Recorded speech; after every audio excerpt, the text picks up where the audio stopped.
DZRH, member, kapisanan ng mga broadcaster ng Pilipinas. Senator Bato de la Rosa, alas 8:09. Programang nakikinig, programang inaalam ang masasabi mo, programang magbibigay ng tama at totoo para tama ang alam mo. Tara, usap tayo para malaman ang Damdaming Bayan. Live sa DZRH Radio, DZRH TV at DZRH Digital. DZRH Damdaming Bayan. Kasama sina Lakay Deo Macalma at Sister L. Elaine Apit. DZRH Damdaming Bayan. Magandang umaga, Mr. President. Abay, kumusta po ang mga taga Malacanang? Abay, ang Senator Bato de la Rosa. Abay, hinahamon po ating Pangulong Ferdinand Bongbong Marcos Jr. Abay, na magpakalalaki daw po, mahabigan. Ito'y may kinalaman pa rin dito sa investigasyon ng International Criminal Court, ha? Abay, yung isang police dog of the world. Abay, nangangantyaw din kasi itong si Senator Antonio Trillanes, ha? Former Senator Antonio Trillanes na andito na, tapos na ang investigasyon ng mga taga-ICC. At ito may kinalaman sa campaign ng Duterte administration sa war on drugs. Kaya tuloy sabi ng Senator Bato kahapon, may hinanakit, ha? Akala ko ba yun nung una hindi papasukin itong mga taga-ICC, ha? Bakit ngayon andito na, tapos na pala investigasyon ng pang Disyembre? Kaya ang hamon po ng Senator Bato, abay sabi na raw ang katotohanan. Ayan, ang sabi niya ay be man enough to tell the truth and nothing but the truth. Hindi ba dida, ikaw ba yan, ha? So, yan po, mahabigan ang isa sa mga mainit na issue ngayon. At ano ba ang mangyayari? Kasi nung una nga naman, nung magkakampi pa yung mga magkakaaway ngayon, abay sabi nila, abay hindi namin pahihintulutan ng mga taga-ICC, ha? International Criminal Court. Abay, may sarili tayong batas dito sa Pilipinas. Hindi pwede silang manghimasok. Pero biglang nung nagkainitan po mahabigan sa labanan sa politika, ha? Nung nagkakaporma na para sa 2025 at 2028 elections, biglang nagbago ang ihip ng hangin. Eto na ngayon, ha? Abay, andito na mga ICC na hahabol sa mga Duterte, dating Pangulong Digong, at of course, sino ba implementor ng campaign against yung war on drugs? Ang dating PNP chief, ngayon Senator Bato de la Rosa. Ang sabi kasi ng Malacanang noong araw, ang Pangulong Marcos at maging si Justice Secretary Boying Remulla, hindi papasukin ang mga taga-ICC. Pero ngayon, nag-iba na. Kaya tuloy, ano ba talaga, kuya, ha? Magpakalalaki po kayo, sabi ng Senator Bato de la Rosa. Talagang alam po niyo, mahabigan, yung iba'y parang nakikimarites lang. Pero alam po niyo, kuya, mga ating apektado po ang buong bayan. Bakit kanyo? Abay, dahil sa away-away ng politika, yung mga nag-aambisyon na maging presidente po, mahabigan, sa 2028, abay ngayon pa lamang nag-uupakan na. Katulad niyan, abay nakita isang aling malakas sa survey. Abay, mukhang threat yata ito sa atin sa 2028. Ngayon pa lang dinudurog na, ha? Unahin natin yan. Yung isang maingay sa Senado, madali na lang durugin yan. Di siyempre, nagsimula na yung bakayan na ganyan. Abay, siyempre, nakita rin ng tatay. Abay, sabi, teka muna, inuupakan tayo, ha? Abay, sige, pakalat din tayo ng destabilization. Kaya kahapon din po, mahabigan, yung mga sinasabing mga retirees, mga members ng PMA Alumni Association, mga retired military officers, abay nagpahayag po ng suporta naman kay Pangulong Bongbong Marcos kahapon. So ganyan po mga kaibigan, ang dami ha, collateral damage, ayan. O nga pala, Senator Rizon Tiveros, darating ba ngayong umaga sa inyong komite sa Senado? Si Pastor Kibuloy, ayan, collateral damage nito si Pastor Kibuloy. Although na may mga aligasyon naman talagang may mga nagawang pang-aabuso sa kanyang mga miyembro, ha? May kasong human trafficking, may rape pa, mga ganyan. So anyway, collateral damage po mga kaibigan dahil syempre yung kanyang radio and TV station, SMNI, abay di ba may programa ang dating Pangulong Digong, doon siya bumabanat. Abay, ang NTC ng mga mahabigan dahil may mga paglabag, sabi ng NTC, ayan, suspended indefinite lang ngayon ang SMNI. Ayan. So, ganyan po mahabigan. So, dahil po sa politika, imbes na magkaisa po ang mga political leaders natin, imbes na tutukan na ating ekonomiya, ayan, puro politika na. Ayan, meron pa ngayong tsa-tsa. Damdamin Bayan. Sandali lamang, Edniel Parosa, ano bang nangyari ha? Abay, banggaan ba ha? Pero ganyan po ang banggaan sa politika ngayon. At hindi lang yan ha. Maraming mga bago mainit na balita ngayon ha. Oy, good morning nga pala sa mga taga-NBI ha. Director De Lemos, kayo po ba nakaupo dyan sa NBI bilang director? Akala ko si Deputy Director Jojo Yap na ang nakaupo dyan. Itong mga taga-NBI, chill-chill lang Bakit kanyo, ha? Abay, yung kanilang trabaho po, mahabigyan, ano na, ha? Abay, ginagamparan ng mga taga-SBI tsaka HBI. Senate Bureau of Investigation at House Bureau of Investigation. Damdamin Bayan. Pero tourist bus bumangga sa pampaserong jeep, 3 pang sasakyan sa sumulong highway Antipolo City, 8 ang sugatan. Alamin natin ang report mula kay Edniel Parosa. Edniel, please come in. Lakay, 4 na sasakyan itong binanggan itong tourist bus. Pababa mula dito sa may tourist bus? Antipolo Citas. Lakay, tourist bus ito. Pababa doon sa area ng Masinag, binabagtas itong sumulong highway ng malus itong brake o mawalan ng preno ang tourist bus na ito sa bahagi nitong barangay Mambungan dito sa lungsod ng Antipolo. At masagi hindi lamang itong pampasaherong jeepney nandito pa rin sa sumulong highway, kundi maging yung isa pang school bus, isang dump truck at isa ring sasakyan lakay ng media na nandito kanina lamang sa area. Sa ngayon, 2 na lamang dito sa mga binabagit natin 5 sasakyan ang nandito sa may sumulong highway at hindi pa rin naaalis ng ating otoridad. Pero tuloy-tuloy yung paghatak dito at pag-clear ng Antipolo Office of Public Safety and Order of Public Order and Safety na nakapagdalalakay ng 8 sugatan. Ayon dito sa tauhan ng OPSS sa Antipolo, si Paul Edward Dapales, bawang mga sakay ng pampasaherong jeepney na may biyaheng Antipolo hanggang sa Cubao ang mga naitalang sugatan, kabilang na yung driver na wala na dito at hindi na natin naabutan sa area. Lahat sila ay sinugod na ngayon sa pag-abutan at nagtamo ng mga minor injuries sa kanilang mga katawan. Wasak na wasak lakay itong nguso ng pampasaherong jeep at yung bus na ngayon lamang ay nahatak na ang OPSS sa Antipolo. Maging yung sasakyan ng Interaction lakay, yung TB5, yung shuttle service ng TB5 na magsusundo sa araw ng kanilang mga empleyado kaninang madaling araw, ay kasamang natuhog ng karambola dito dahil doon sa pagkawala ng brake o ng preno ng tourist bus. Ayon dito kay Ginoong Paul Edward Tapales, galing sa field trip lakay itong tourist bus. Galing sa field trip dito sa may taas ng Antipolo.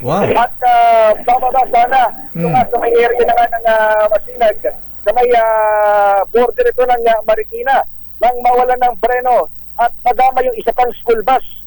Hindi na, iba pa yung school bus na ito. Iba pa yung school bus doon sa mga sakay ng tourist bus. Pero yung sakay ng tourist bus lakay, pawang mga estudyante rin Mga Oh. estudyante rin, pero sa iba namang paaralan. Mabuti na nga lang yung mga estudyanteng sakay ng tourist bus ay hindi nagtamo ng mga pinsala sa katawan o injuries. Hindi nagtamo ng sugat at agad na isakay ng kanilang shuttle service. Kasi alam naman natin kapag field trip, hindi lang isang bus yan. At kadalasan marami yung shuttle yung mga yan. Isakay rin sila agad yung kanilang kabilang bus. Pero yung kanilang bus na nagdulot ng aksidente rito sa may Sumulong Highway, ngayon inahatak na ang Traffic Bureau ng Antipolo City. Wala na rito yung 8 sugatan, pero dahil nandito pa rin yung dalawang sasakyan na nagtamo ng pinsala sa nasabing aksidente, ay grabe na yung traffic dito sa may Sumulong Highway. Ano ito na kaya? Both lanes, ng Antipolo. magkabilaan. Oo, mula doon sa may simbahan, pababa hanggang sa may Masinas. Heavy traffic na yung nararanasan maging dito sa bahagi ng Mambungan, yung tapat mismo ito ng Mambungan Barangay Hall. Hanggang doon naman sa may Marcos Highway, kapag galing ka sa Quezon City, kakaran ka sa may Sumulong, ay ang bubungad sa'yo, yung buntot na ng napakahabang traffic dahil ang ating maranasan ngayong umaga. So yun ang institusyon Edniel. dito sa Sumulong. Yes, Lakay. So may kasalanan yung tourist bus na nawalan ng preno na pababa ang galing Antipolo. Yun ang bumangga. Correct. The tourist bus. Pero kung makikita niyo yung ating video ngayon, isa doon sa mga iniimbestigahan ng Traffic Bureau ng Office of Public Safety and Order, mukhang nag-overtake din itong jeep nila dahil wala siya doon sa wala siya doon sa kanyang lane. So habang bumababa yung bus, wala naman ng preno, nag-overtake pakaliwa. Itong jeepney kulay pula, may biyaheng Antipolo hanggang Cubao, may plate number TMD 623. Mukhang nag-overtake ito. At ito ngayon dahilan ng inisyal na sagyan bago na banda yung isa ring dump truck, school bus at yung sasakyan ng ating makasamahan sa Media TV5 na naalis na rito sa areang ito. Yung mga taga TV5, wala namang nasugatan doon, Edniel. Oo, Lakay. Ang thankfully ay wala namang nasugatan. Yung 8 sugatan, kabilang na yung driver ng jeep. Naku. Lahat naitala doon sa area o sa bahagi ng pampaserong jeepney. The rest, doon sa 4 na sasakyan, wala namang naitalang injured so far. Yung ating mga tauhan ng Antipolo authorities. Kung makikita mo rin yung video, wasak yung uso ng jeepney. Pero Oo nga. hindi naman umabot doon sa hindi naman umabot yung yupi. Ika nga, doon sa area ng driver at Pero ng kanyang pahinante. sa video mo, Edniel, parang yung jeep ang bumangga sa bus Oo, Lakay, kasi nga nag-overtake siya Bale, nag-overtake. nag-overtake. Oo. Oo, yun yung isa sa mga tinitignan. Kasi gano'n ang posisyon, bale, nawalan ng control yung preno ng bus. Hindi pa natin alam, syempre, sa investigasyon kung nawalan ba siya ng preno, ng tuluyan, o nabulabog din yung driver kasi nag-overtake yung jeepney. Wala Oo. doon sa kanyang lane, Lakay Oo Wala nga, pa rin yung jeepney. Sa Oo. nakikita natin sa video mo, ang may kasalanan dito yung driver ng jeep Oo, talagang ang nagtala dito, nag-lose ng brake o nawala ng preno yung papaserong bus. Pero hindi natin alam kung dahil ba yun sa nabulabog siya o dahil initial na siyang nadaptisan itong jeepney na halata at kita-kita ngayon sa ating harapan, wala sa kanyang lane. Nagdudulot tuloy ng traffic doon sa mga paakyat ng Antipolo. Sa halip na ang kanyang lane lamang ay pababa doon sa area ng Quezon City, particular sa kanyang ruta papunta sa Cubao. Dito, nakabalahaw pa rin yung jeepney sa nasabing lugar, Lakay. So yun ang latest at yung sitwasyon ng daloy na rin ng traffic para doon sa mga paakyat sa Antipolo maging sa mga pababa. Kung may nahanap kayong ibang alternatibong ruta, umikot na kayo ng dadaanan ngayong umagang ito, ang Martes. Para sa kauna-unahan sa Edniel. Pilipinas, Ginger H. Lakay. Sandali lang, sabi na aking bubit, birthday mo daw.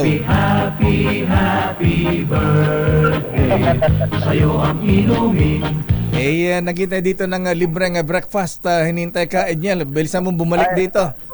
Lakay, traffic. Traffic ba? Traffic ni aksidente. Sige, email mo na lang. Maraming salamat, Lakay, at sa RH Center. Back to you. Maraming salamat, Edniel Parosa mula sa Sumulong Highway, Antipolo City.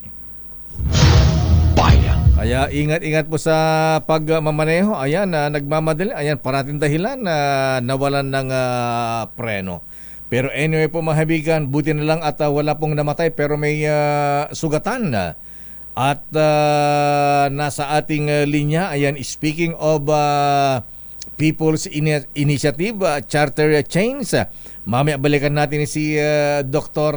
Ex-Mayor Elenita Binay ng Makati City. Abay, absuelto po mahabigan dun sa kasong graft and corruption sa pagbili po ng mahigit almost 10 million na hospital equipment sa ospital ng Makati. Babalikan natin yan at mukhang may may latest din kay former Mayor Junjun Binay ng Makati. Damdamin Bayan. Nasa ating linya mahabigan ang bagong Deputy Speaker ng 19th Congress ng Kamara at ikinatawan ng 2nd District ng lalawigan ng Quezon, Congressman David J.J. Suarez.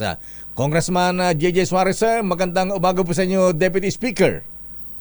Maraming salamat. Good morning, Manong Deo, Lakay, at sa lahat naman nakikinig at sumusunod at nanonood sa programa ninyo. Magandang umaga ho. Ayan, magandang umaga po, Deputy Speaker, sir. Ayan, una po, bago natin pag-usapan yung Chacha, ayan, abay, medyo maganda itong ginagawa ng liderato ng Kongreso ngayon, ha? Magpa-function yung Oversight Committee at titignan na talaga kung yung bang mga project ng mga opisyal, hindi lang mga congressmen, ay re-reviewin kung talagang yung bang pondo ng gobyerno na binigay sa kanila ay nagagamit ng tama at natatapos ba yung kanilang project, Congressman, sir? Oo, tama po ito at napakaganda pong initiative po ni Speaker Martin Romualdez to upang siguraduhin na walang naaaksayang pondo ang ating pamahalaan sa mga ahensya at mga departamento na dapat gumagastos nito. Siyempre, ang hinahabol natin dito, Deo, ay masiguro na maganda at tama ang implementasyon ng mga proyekto at programa sa pamamagitan ng pondo na ipinagkaloob sa kanila. Yan, pero wala namang kinalaman doon sa investigasyon sa pondo ni Congressman Pulong Duterte sa Davao, Congressman JJ, sir, na hinahanap kung saan ginastos yung 51 billion na pondo doon sa kanyang distrito. Hindi naman po malayo na reviewin din po ng Oversight Committee yun dahil that's government funds. No? Mm-hmm. So, in whatever district, in whatever agency, in whatever program that funds were implemented, kung nanaisin po ng Oversight Committee sa pamamagitan ng Appropriations Committee na tingnan po ito, re-reviewin din po natin ito dahil kamakailan nagkaroon ng malaking pagbaha sa Davao. Ay, so, grabe. dapat makita natin. Dapat makita natin kung yung pondong inilaan doon noong nakarang mga taon ay nagamit at na-implement ng tama, bakit nagkaroon ng malaking baha? So, dapat isa to sa mga titingnan natin. Bakit may mga nakalaan ba sa flood project itong pondo ni Congressman Pulong, Congressman JJ? Well, those are the details that we need to determine, Kadeo, tungkol sa specifics ng fund. No? Kasi ang nakita ko lang at ang nabasa ko yung totality na amount. Kasi ang pagdating doon sa mga detalye, hindi ko pa po nakikita. Congressman JJ, sir, sa ibang issue po, sa People's Initiative, may mga members pa kayo dyan na nagsusulong. Ayan na. Kaya lang ang mga taga-Senado ay nagdududa na baka daw ang layunin ng People's Initiative ay hindi naman po baguhin ating ang economic provisions na ating saligang batas. Baka political issues ay matalakay din, mapag-usapan sa charter change sa Deputy Speaker JJ, sir. Ano ba talaga inyong plano dyan? Sa palagay ko naman, wala dapat pong ikatakot ang Senado dahil sa unang-una ho, klaro naman po yung inilalaman ng aming resolusyon na ipinasa sa kanila nung nakarang taon. At doon nilalaman talaga na dapat magkaroon ng amendment sa ating economic provisions upang siguraduhin na mas maging competitive ang ating bansa. Last year pa po namin to ipinasa sa kanila at natutuwa naman kami na maski pa paano ngayon nakikita natin na umuusad na po ang usaping ito.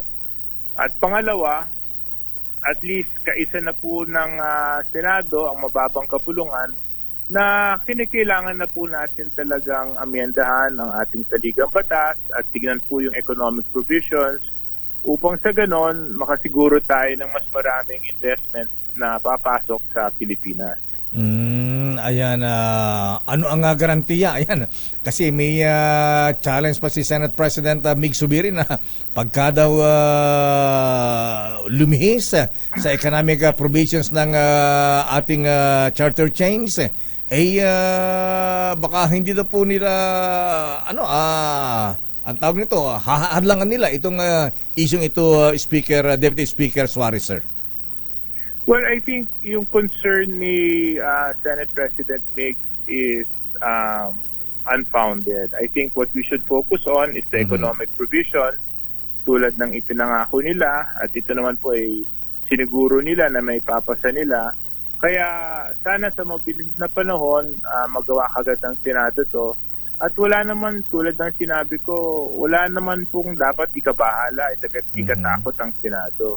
Dahil sa nakikita naman po natin sa takbo po ng Kongreso ngayon, iisa lang naman po ang ninanais ng ating leadership sa House, which is to make sure that we are able to deliver on the President's promise, deliver on his legislative agenda, and to ensure that, we follow the democratic process. At isang issue yata rito, Congressman JJ, yung foreign ownership po ng mga investors, ano po? Paano babaguhin yan, Congressman, sir? Pakiulit po yung tanong. Yung foreign ownership po ba? Yung mga foreign investors na pupunta rito, siyempre, gusto lang magmay-ari ng sariling kumpanya. Ayan, alam naman natin na 60-40% yung share o kayhatian sa mga negosyo, hindi 100%. Oo. I think isa yun sa mga kailangan talaga natin baguhin, Deo. Kasi kung ikaw man, let's say, assuming isa kang Australiano at meron kang $10 billion investment at nais mong dalhin sa Pilipinas, kasi lang pagdating mo sa Pilipinas, kinakailangan pala meron kang Pilipinong partner na magmamay-ari ng 60% ng investment mo. Sa palagay ko, hindi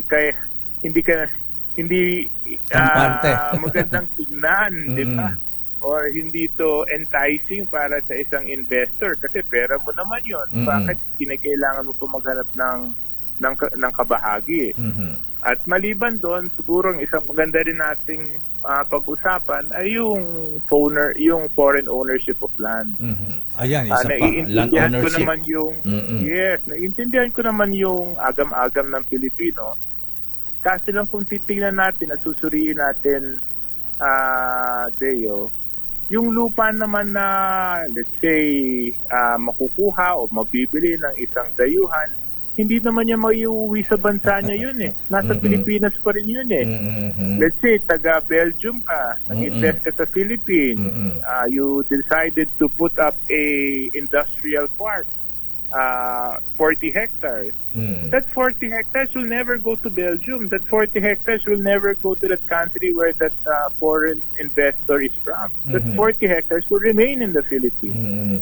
And that 40 hectares can develop jobs, can provide opportunities, high-paying, high-quality jobs for the Filipinos. Kaya sa aking palagay, Deo, kung ang atin gusto natin siguraduhin na yung mga Pilipino ay manatili sa Pilipinas, let's give them the opportunity to find the quality, high-paying jobs in the Philippines through foreign direct investment. Ayun, siguro dapat i-qualify din natin yan na Congressman JJ, kasi pangamba na iba, baka mamaya mga, like for instance, lots, housing lots, halimbawa, baka mamaya ang mga foreigners magbilihan daw ng marami, siyempre mas malaki ang equivalent ng kanilang pera. Kung dollar halimbawa yan, agrabyado na, magmamala ang land, ang lupain, at baka hindi na kayanin ng mga Pilipino. Oo.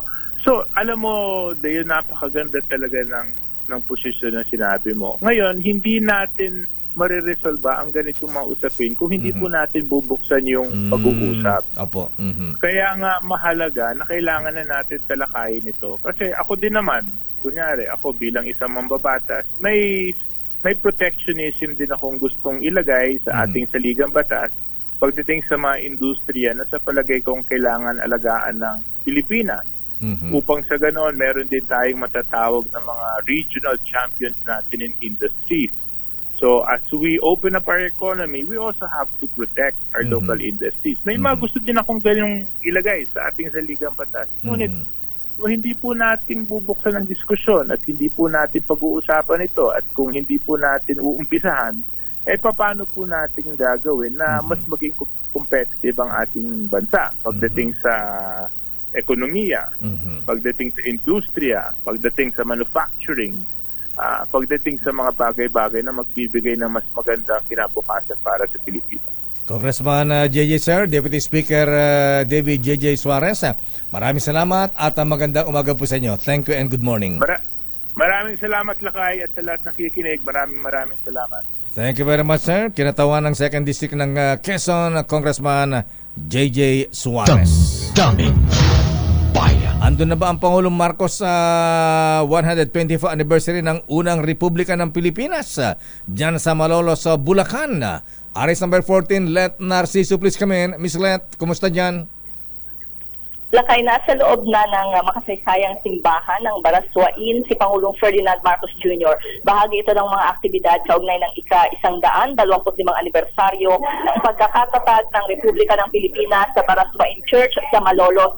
Kanina ay nag-alay ng bulaklak Una muna ay itinaas ang bandila ng Pilipinas at nag-alay ng bulaklak si Pangulong Marcos sa bantayog ni Pangulong Emilio Aguinaldo. Sa ngayon, Lakay, ang nagsasalita pa lang ay si Governor Daniel Fernando at pagkatapos nito magbibigay rin ng kanilang mga mensahe sina Senate President Juan Miguel Zubiri at Speaker Martin Romualdez na kasama ng Presidente dito sa aktibidad na ito. At siyempre, mamaya ay magtatalumpati rin si Pangulong Marcos. Lakay? Okay, abangan natin yan. Maraming salamat, Miss Let. Standby ka lang dyan. Balik muna sa iyo, Lakay. Let Narciso mula sa Malolos, Bulacan. Ang anibersaryo ng unang Republika ng Pilipinas. Yan yung Malolos Constitution, Malolos Republic. Daming bayan. At standby din sa mga reports, standby Raymond at Paas. Alam po yun, ang daming issue ngayon sa Senado, ha? Ayan, bago na ang kanilang chairman ng Blue Ribbon Committee. At ngayon ay sisimula yung investigasyon laban kay Pastor Apollo Kibuloy. Babalikan natin ang mga isyong yan. O nga pala, ha? Ayan, naku, yung mga kababaihan, lalo mga mga babaeng, yung mga businesswoman ba? Ingat po kayo sa pagmamaneho ng mga luxury cars, ha? Katulad nung Chinese businesswoman na kinidnap kahapon, tinangkang kidnapin, sakay pala ng BMW, ha? Kaya konting low profile ng konti para hindi po kayo maging target ng mga masasamang loob. Babalikan natin ang mga isyong yan. Magkape muna tayo mga misis, mga kuya, ha? At siyempre, kung magkakape tayo, kailangan yung masarap, ha? At maganda sa ating kalusugan. Yan ang James 3+1 Coffee Mix na meron ng twin pack, Mr. Jimmy Serrato, ha? Ang kaya naman itong mga kuya, ang James Coffee ay may plus ingredient na Korean ginseng, Kuyang Jojo Atienza na nagpapasigla ng katawan at siyempre pati memorya. Ang James 3-in-1 Coffee Mix Twin Pack ay meron pang spirulina mga ateng. Spirulina na mayaman sa protina at minerals. Kaya naman napakasarap magkape. Lalo kung kapeling mo ang mahal mo sa buhay. Lalo ngayon, di ba? Malamig-lamig ang panahon. Ano pang hinihintay po ninyo? Mag-James 3+1 Coffee Mix ka na. James 3+1 Coffee Mix Twin Pack, tulong para may plus ka sa life. Daming bayan. Kailangan mo rin yan, Chief Justice Alex Jesmundo. Oras ganap na alas 8:38. Ang balitang ito ay hatid sa... Hi! Good morning po sa lahat ng mga nanonood at nakikinig. Ba't parat ka naka-black? Di ba dapat birthday mo red? Tapos na lang kayong birthday ko. Ganun ba? Akala ko may extension. Ang may birthday ngayon, nakailan mo kung Si sino? Edniel. Si Edniel Parosa. Happy birthday. Sige. Kaya lang di pa nagpaparamdam. Ay, lakay. nako, happy birthday sa kuya ko. Ayan. Birthday ng kuya mo, Oo, ha? Kuya ko, Kuya Lanner. Ayan, ang tawag ko sa kanya lakay is Manoy Yano. Ayan. Si ba't Kagawad. Manoy? Di ba dapat Manoy? Ayan. Manoy yung, mas malambing yung akin lakay Ba't malumanay? Di ba dapat parang si Eddie Garcia? Manoy. Ayan. Nasanay ako lakay. Kumusta ka naman, Manoy? Happy birthday. Si Kagawad. Ayan. Happy birthday. Ay, good morning sa mga taga Makati, ha? Maraming issue ngayon sa Makati, ha? Mamaya babalikan natin yan, Justice Sam Martires. Ay, good morning, Justice Brad, ha? Justice Efren de la Cruz ng Sandigan Bayan. Maraming ngayon, mukhang maraming mga disyo na ilalabas ang Sandigan Bayan. May advancer ka na naman Siyempre. May advancer Abay, di ba na disqualify na si dating Mayor Junjun Binay perpetually? May perpetual disqualification dahil sa issue ng graft and corruption. Abay, mamaya pag-usapan nga natin. Hindi ba na-quit din yung isa? Si Mami. Ayan. Mami, si Elenita. Doktora. Ayan. Tama na kay Elenita, Doktora Elenita Binay. Ayan. Ang sabi pero ng... may dalawa lakay na guilty. Oo. May dalawa. Yan ang malungkot lang. Diba? Kadalasan ganun Bakit ganun? May nahiiwan. Yung mga kumbaga ay accomplice, ayan. Ayan, siya na pag-iwanan yung principal nakakawala. Sandali lamang, sabi ng Sandigan Bayan nabigoda ang mga prosecutors, yung mga prosecutors dito, ha? Sabing ganun ang mga prosecutors na failed to prove beyond reasonable doubt. Yan mga sa criminal case, Sister L, ha? If there is a single iota of doubt, ayan, Talagang the case shall be resolved in favor of the accused, sabi ng mga abogado, mga justices, ha? Pero sandali lamang at eto, ha, ang Philippine National Police. Kumusta ka, Senator Antonio Trillanes? Si Senator Trillanes, nakikinig din sa atin ito, ha? Ang, kasi, alam mo, Trillanes, malakas mangantsaw din yan. Oo naman, lakay. Kaya, pagka ikaw ang inupakan itong si Senator Trillanes, talagang umaaray ka, ha? Mapipikon ka. Mapipikon ka. Papatol ka.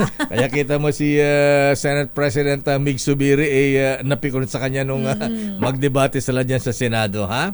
Pero ang Philippine National Police, wala pa raw kumpirmasyong natatanggap kung nakapag-imbestiga nga ba ang International Criminal Court sa war on drugs ng nakalipas na Duterte administration. Yan ay ayon kay PNP Chief General Benjamin Cabagis Acorda Jr. Alamin natin ang report mula kay Val Gonzales. Kasi ito yung dahilan kaya mainit ang Senator Bato-Bato de la Rosa kahapon. Hinahamon tuloy ang mga taga-Malacanang na magpakalalaki daw, ha? Ano pa talaga? Isinusubod niyo ba kami sa Leon o kakampi kayo? Ayan. Alamin natin ang report mula kay Arrest number 5. Val Gonzales, please come in. Val. Muling nililinaw, Mayor, muling nililinaw ni PNP Chief Police General Benjamin Acorda Jr. na walang kumpirmadong report na natatanggap ang pambansang pulisya kung nakapag-imbestiga na nga ang International Criminal Court o ICC sa drug war ng Pilipinas. Ito ang maring pahayag ni General Acorda matapos ngang sabihin ni dating Senador Antonio Trillanes na mayroon daw siyang inside information na natapos na ng ICC ang kanilang investigasyon matapos makapasok sa Pilipinas noong nakalipas na buwan ng Disyembre. Una na rin sinabi ni General Acorda na laging nakamonitor dito ang PNP. Patuloy din aming ang kanilang pakikipag-ugnayan sa Department of Justice tungkol dito. Hit ng General, patuloy na umiiral ang hustisya sa Pilipinas. Ayon na rin sagutin ni General Acorda ang tanong kung paano ipatutupad sakaling maglabas ng warrant of arrest dahil usapin aniya ito na kailangang ikonsulta sa mas nakakataas. Wala rito sa Campo Crame para sa kauna-unahan sa Pilipinas. Val. DZRH. Yes, Mayor. Ayan, sige, paalang panata. Andito na ang ang Pangulong Ferdinand Bongbong Marcos Jr. Ayan, okay, maraming salamat, Val. Report ka mamaya, babalikan ka namin, ha? Sakto, Mayor. Maraming salamat, Val Gonzales mula sa Campo Crame. Damdamin Bayan. Dito na ang Pangulong Marcos. Ayan, napahinga nga natin Miss Let. Okay, wala ba si Let? Sige, di pasok natin si Pangulong Bonget. Kala mo, close. Mr. President, take it away. His Excellency. They are harder to vanquish, and they exact a human hunger, a toll of hunger, poverty, and disease that claim more lives than any armed conflict. Their defeat requires the new weapons of the day, forged by patriots, to be wielded against enemies neither take no prisoners nor seize or cede any ground. We have been waging a war against hunger with farms as battlefields, because a republic that does not feed its people will be consumed by their anger. We have been building better and more hospitals and schools, for our democracy can only be healthy and informed if we are free from sickness and ignorance. We have been bringing water and energy to every home, for freedom cannot bloom when people are parched and their homes remain dark. We have been working for the higher income and better jobs to emancipate our people from the bondage of poverty. For a republic is impoverished if only a few are enriched. The fruit of democracy tastes bitter to those who cannot partake. We have been striving for equal treatment before the law, for rich and the poor alike, and for the speedy dispensation of justice. After all, if justice can be bought or delayed, so too can freedom. We have been cleaning and lighting our streets to free our people from fear, for crime and disorder do not only affect life, liberty, and economy, they paralyze our people, shred our social fabric, and prevent the pursuit of happiness.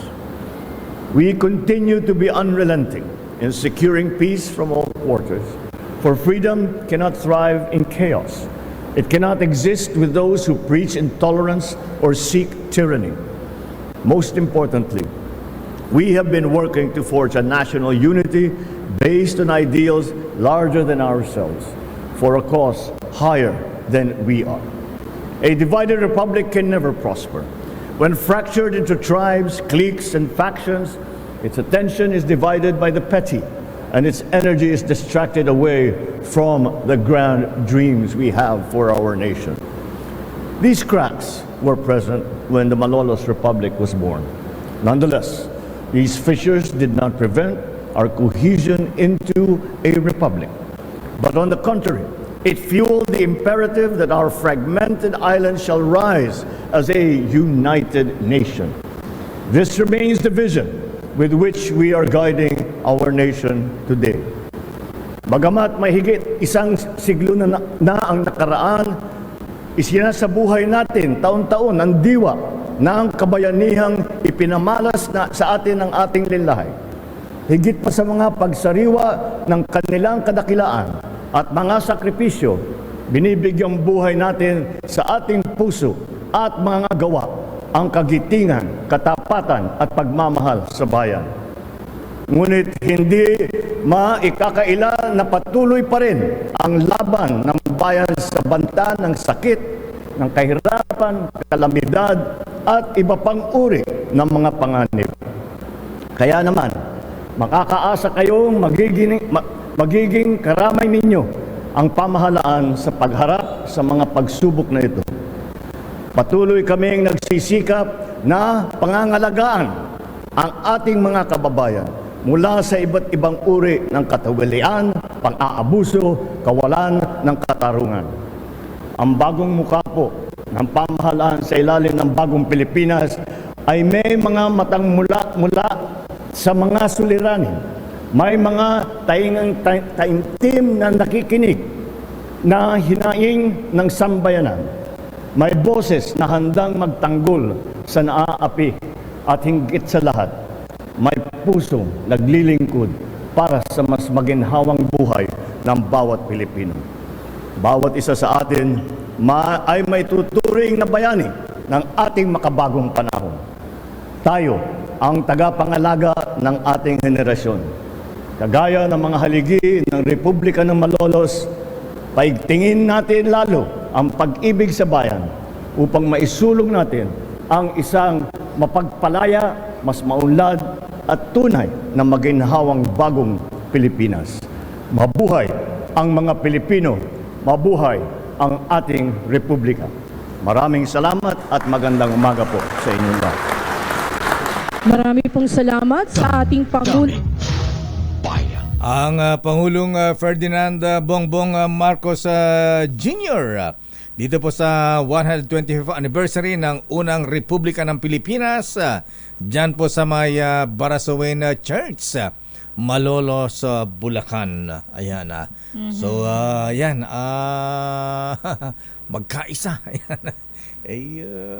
Dapat lang, Mr. President, bilang ama ng bayan, yan po ay una niyong ayusin para hindi po tayo nagkawatak-watak at sa ganun sumulong tayong nagkakaisa. Alam mo lang, may nakita ko nag-post sa social media. Ano sabi dito? Iba talaga. Um, Kasi walang halos sasakyan. Doon sa may area papuntang Baraswain Church. May nag-post sa online. The first time na ko nakitang walang traffic dito sa may Paseo del Congreso Street, Catmon, Malolos City. Apakalupit. Walang traffic. Walang lakay, walang sasakyan, no? Walang, ang linis ng kalsada. Walang concert Kasi papunta doon ng pumunta nag-chopper ba ang Pangulong Marcos sa Miselet? Ayan, si Let di na makapasok, nag-lockdown na ha? O nga pala ha, ayan, abay, ang report, Sister L ha, ayan, abay, bakit? Mukhang ang security ng Pangulong Ferdinand Bongbong Marcos in-upgrade daw ng PSG ha? Oo, abay, bakit? May mga ano ba? May mga threat ba? Madam Ichu Villanueva? Ayan, dahil ang tawag nito yung PSG. Ayan, abay, pinalitan na ng pangalan Presidential Security Command. Ayan, at mukhang kasama rito ang ang yan ang elite unit ng security ng Marcos family noong panahon ng kanyang tatay. Ayan. Naalala ko nung araw PGB yan Presidential Guard Battalion. Marami kayang naging PSG. Ayan. Meron pa isang pangalan bago naging PSG ha. Pero ang karamihan ng mga mga members ng PSG noong panahon ni Apo Perdi Marcos Sr. ay kaadwa na Ilocano hapo. Ay talaga lakay. Doon sa amin Siyempre siguro yung kanyang mga pinagkakatiwalaan kasi lakay. Parang si Pangulong Digong lang di siyempre security yan. Di siyempre kanino ka magtitiwala? Kail yan. Ayan. Kaya doon sa amin sa Pinili, Ilocos Norte, kasama si Manong Sergeant Nick Nicolas. Nick Coloma. Kumusta ka na, Manong Nick, ha? Aba, ilan ba yung mga taga-Pinili na na members ng PGB, ha? Presidential Guard Battalion. Ayan, mukhang sa bagay. Sa mga ganitong sitwasyon ngayon na mahirap ng mahirap nang magkatiwala sa kung sino-sino. Oo, lakay. Minsan nga, yung pinagkakatiwalaan mo, yun pa yung di ba? Yan ang masakit. Yan yung mahirap, di ba? Na na-on-sec. Ikaw talaga, sister, may hugot ka talaga. Hindi, wala lang. Ano lang. Sabi nga nila, mabuti pa yung yung mahirap daw na kaaway yung best friend mo. Yes. Mainam pa daw yung worst enemy mo na maging kaibigan. Totoo, lakay. Pagka daw yung worst enemy mo naging best friend mo yan, yan daw ang talagang BFF. Ayan. Ay, nako. May hugot ba tayo, lakay? Hindi, ikaw lang may hugot niya. Hindi kasi di ba lakay, siguro kakanood ko to ng mga ganun ba? Standby, Christian Manyo, standby Raymond Dadpaas. Asan si Raymond? Dumating ba si Pastor Apollo Kibuloy? Ayan. Kasi ngayon dapat ang... Hindi naman siya... hindi yung pupunta. Lakay yun, hindi yung pupunta, sigurado.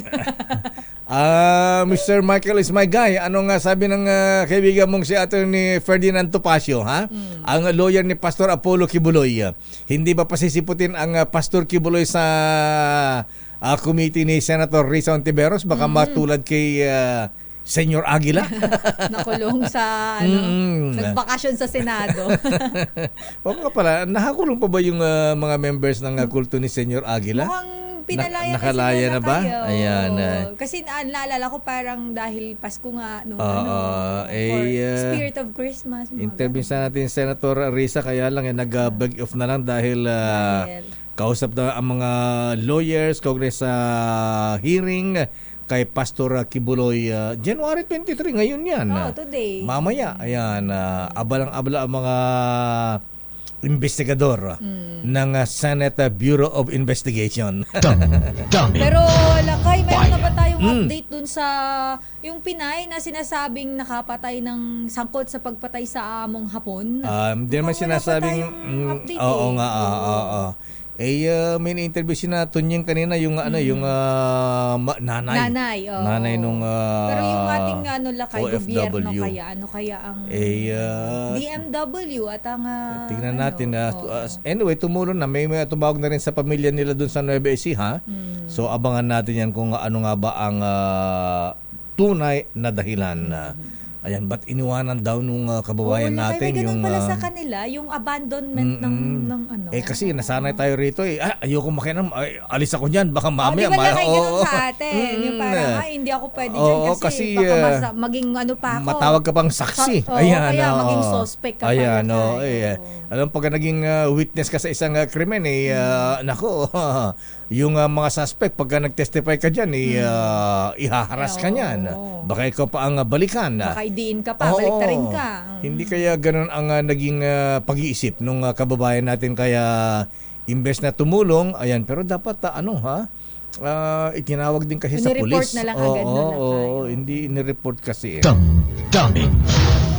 Babalikan natin ang mga report. Standby Christian Manyo, standby Boy Gonzales, standby Raymond, standby mga ng military mula sa Kamara de Representantes. At siyempre mga kuya, abay mga misis, abay may problema po ba kayo? Abay may siyempre maraming problema. May tao bang walang problema? Nako Lakay, problema ba hinahanap mo? Anong problema Maraming may problema. Aba, tayo nga daingan ng problema. Tapos yung problema natin, wala tayong madaingan. Ayan, oo nga. Alam mo naman para tayong sabi nga sa kanta, shoulder to lean on. But paano naman tayo? How about us? Ganun ba? When we need shoulder to lean on. Di tayo na lang. God. Pero kung problema po yung mga misis ang blood sugar level po ninyo, abay problema talaga yan. Ayan. At siguro baka nakaramdam ka ng ihi, o kaya ay uhawin. Pumapayat at laging gutom ba ang pakiramdam? Kakakain mo lang mayat maya parang gutom ka na. Maaring diabetes na po yan. At pwede po mauwi sa sakit sa puso. Naku, ingat po tayo Stroke, kidney failure at pagkabulag kapag ito ay napabayaan. Kumusta ang health mo parang Manding Bahakan? Parang Nolo Rodriguez, ingat mga pare ko. Kaya dapat mag-regular exercise. At syempre, samahan po natin ang proper diet yan. Uminom ng resetang gamot na bigyan ng doktor at samahan ng Cogent DB+. Abay, sabi ni Professor Boy Benesa na parang doktor na rin yata. Ang Cogent DB+ ay isang herbal supplement na may taglay na siyam na Ayurvedic herbs. Ito misis mga lolo, mga lola, nagbibigay ito ng nutritional support para pagbutihin ang blood sugar level natin. Kumusta ang blood sugar mo ngayon, Kapitan Elsa Bartolome, Rex Kayanong, Kapitan? Dapat palakasin nating immune system para magbigay ng protection sa ating vital organs. Siyempre, lakas ng katawan para malabanan sa komplikasyon dulot ng diabetes. Nako, ito ay sa pamagitan po ng natural na paraan. Sa Cogent DB+, malakas ang depensa mo laban sa diabetes. Ang Cogent DB+, ay mabibili sa Mercury Drug at Watson's drugstores nationwide at online na rin sa Shopee at Lazada. Damdamin Bayan. Oy, congratulations kay Senator Pia Cayetano, ha? Siya na ang bagong chairperson ng controversial na Senate Blue Ribbon Committee na sinasabing may sumpa. May sumpa. Jinx daw. Ang May nagiging sumpa talaga, Lakay. ang nagiging chairman daw na ng Senate Senate Blue Ribbon Blue Ribbon Committee, ha? ay? Hindi na re-elect. Nalala ko si Sino? Senator Gordon. Senator siya Gordon. yung naging Blue Ribbon Committee nung nakaraan. Kaya natakot din si Senator Tol, ha? Baka daw totoong may jinx. Nagkakataon lang yun, Lakay. Palagay ko nga, ha? Standby Christian, standby Boy Gonzales, standby Raymond, standby Manang Milky Regunan. Oras, Sister L. 5 minuto makalipas ang alas 9. This Oras, Sister L. 11 minutes after 9. Happy birthday to you. Happy birthday to you. Happy birthday, happy birthday. Happy birthday to you. Bati mo natin ng happy birthday si Doc. Sino Doc, Lakay? Dr. Marceliano Aquino ng St. Luke's BGC. Hey, happy birthday Binabati po. ni Don Cesar Lee ng Toyota Alabang. Ayan. Hi, Boss Cesar Lee, Sir Mikey. At binabati rin ni Konsehal Raul Aquino ng Taguig. At siyempre, happy birthday kayo mga brethren sa Teodoro Macalma Cala Masonic Lodge sa 136. Bati natin si Kuyang Alfred Buan at magpapainom daw siya ng Fundador Super Special. Happy birthday din kay Mr. Ed Quisha ng Coco Life. Kay Ma'am, advance happy birthday kay Ma'am Rosalinda Go. Wow! From Montreal, Canada na umuwi pa ng Cotabato City para doon magdiwang ng kanyang birthday. Sabi niya ng kanyang kapatid, si Kuyang Robin Go at Victoria Court Go. Ayan. Walang court yun. Bang Lakay, court, ayan. Victoria lang yun. Sige, Victoria Go na lang, walang court. Ayan. At happy birthday din kay Providian Coloma at Major Arturo De Leon at kay Ems Ronyo. Ayan. At syempre, teka muna to. Mga brethren, congratulations, ha. Yung mga kuyang natin sa Muog Masonic Class number 89 nag-iimbita sa kanilang 100 years centennial anniversary at public installation mamaya sa Grand Lodge of the Philippines. Wow! 100 years. Abay, syempre, ang bumabati dito si Very Worshipful Bishop Joel Porlares, ang Maximo Obispo ng Iglesia Filipina Independiente. Congratulations, Worshipful Master-elect Kuyang Angelo Olan, Senior Warden Christopher Del Rosario at Junior Warden Celso Agustin. Binabati ni Kuyang Felvin Mariano ng Land Transportation Office LTO. Lakay, meron din tayong isa-shoutout. Shoutout natin ito ang kaibigan ni KL Bartolome, si Ruben Viloria na Balikbayan. Ayan, shoutout po sa inyo. Ayan. At shoutout din kay Bishop Ephraim Fotogana. Ay, Kuyang good morning. Kuyang Dado Melagrito, Noble Juna Samaniego, Nelson Yao, Gerard Ceballos, at pare Manding, kumusta ka na, ha? At Aman Tusino, pakibati rin daw ng happy birthday kay kasalan pala ito. Sa February pa, ha? Ayan. Sige, si ating Mayor Cristeta Cuevas Reyes, ang ninang ng bayan. Siyempre, mayor Ninang ng bayan Ninang talaga ng yan. bayan. Pero sandali lamang, makuya, yung mga barangay official, makinig po kayo. Dahil nasa ating linya na po, mahabigan, ang Secretary ng Department of Interior and Local Government. Ayan. Ayan. Hindi. Ha? Hindi secretary. Hindi ba secretary? Undersecretary. Undersecretary.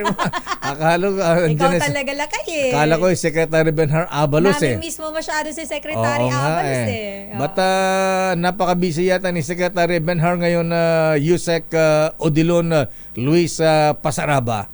Yusek Odilon Pasaraba, good morning. Naimbang bigat mo, Apo Undersecretary, sir.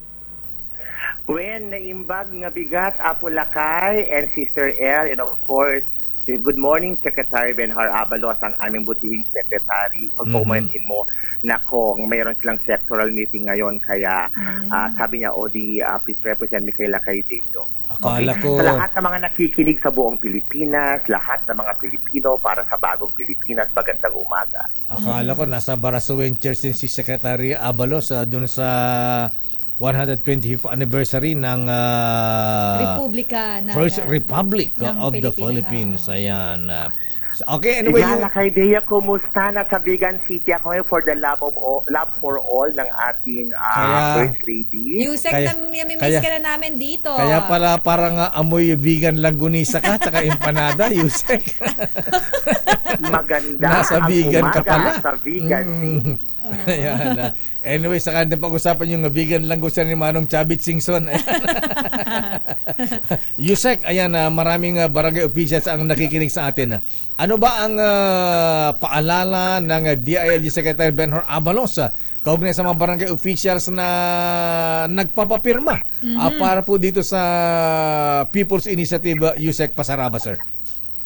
Kahapon, nagbigay ng statement ang ating butihing Secretary Benhar Abalos para maituwid and at the same time mabigyang diin ang role ng ating mga barangay officials, punong barangays, mga barangay kagawad para sa dito sa ating mga demokratikong pamamaraan. Ang tinutukoy niyo po ay ang People's Initiative.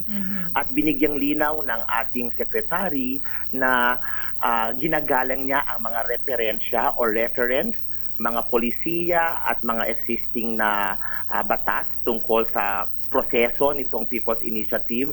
At sinabi niya that elected barangay officials may be allowed to participate in the People's Initiative per latest COMELEC resolution dated April 8, 2022. Teka, Yusek, Yusek, pakiklaro nga. Allowed pinapayagan ang mga barangay officials na makisali, makialam dito sa pirmahan sa People's Initiative? Gusto kong i-capture ang provision ng COMELEC resolution dated April 8, 2022 that elected barangay officials may participate in partisan political activities which would include the signature drive for the People's Initiative. Sinasabi niya dito para mas lalong mabolster o mabigyan natin ng kahulugan itong provision na to, the pertinent portion of the COMELEC resolution provides as follows. Elective barangay officials are exempted from the prohibition on partisan political activities under Section 261 of the Omnibus Election Code. Takamang lakay. Ayun, kasi maraming natakot, nababahala ng mga barangay officials kasi yung barangay hall, ginagamit ng lugar, venue, para doon manghalap ng mga pirma. So, wala na palang problema. Approve pala sila. Walang kasong kakaharapin. Lakay Deo, gusto nating bigyang liwanag yung mga walang problema kasi hindi naman absolute ang mga bagay na to. Okay. Ginagalang ng DILG ang pamamaraan, proseso na sinusulong ng Commission on Election. You know, our good secretary representing the DILG is a prudent government agency. We always respect and adhere mga mandated authorities and functions of competent authorities such as the Commission on Elections. Please bear in mind, Lakay Deo, ng referencing ng statements ng ating butihing sarili, ay ng butihing secretary at ang DILG in general is COMELEC resolution.